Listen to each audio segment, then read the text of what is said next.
Hello everybody. If you believe your child has autism, the first thing you must do is get a professional diagnosis. So make an appointment to see your family doctor. There is a good chance that he will refer you to a specialist to get a proper diagnosis. Prior to going to the doctor's appointment, there are certain things you can do ahead of time. As you know, children who have autism look like perfectly normal children. They just behave very differently from children their own age. So it's a behavioural diagnosis. Between 18 months to 2 years old, you can prepare a checklist for autism in toddlers. And for older children, go through the behavioural symptoms of autism and make a list of those that apply to your child and when you first notice them. You can get these lists on the Physician's Handbook, which was designed by Linda Lee. And if you go to my website, you will find the linkage to go to this handbook.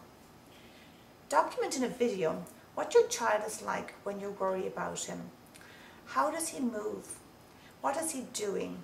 How does he react to other people? When you ask him simple questions, how does he reply, or does he reply at all? Prepare a medical history to include autoimmune diseases that the family have, and also your child's vaccination history. Also, please make a food list of what your child has been eating within the last few days. Children with autism spectrum disorders have serious medical disorders, so he will need a complete physical checkup. And there are quite a few tests that your doctor can arrange for you so that you get a baseline of what problems he has to be fixed. Complete blood work, comprehensive metabolic panel for vitamin B6, B12, vitamin A, D, E, folate, selenium, zinc, copper, mercury and lead, a thyroid panel, stool culture and sensitivity, urinalysis for fungal and bacterial metabolites, hair analysis for arsenic, aluminium, cadmium, lead and mercury.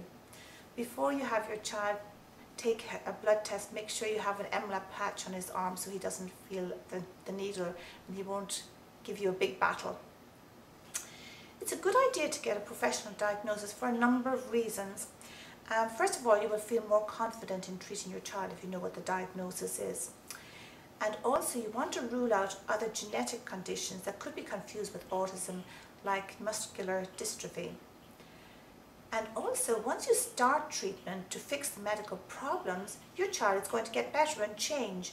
Some kids can get so much better that they actually can lose the diagnosis of autism, but the video recordings, they're hard to dispute. Also, depending on where you live, it is possible that your child might be entitled to free behavioural therapy so long as he has a professional diagnosis. In future videos, we will be talking about how to treat your child for medical disorders. Thank you.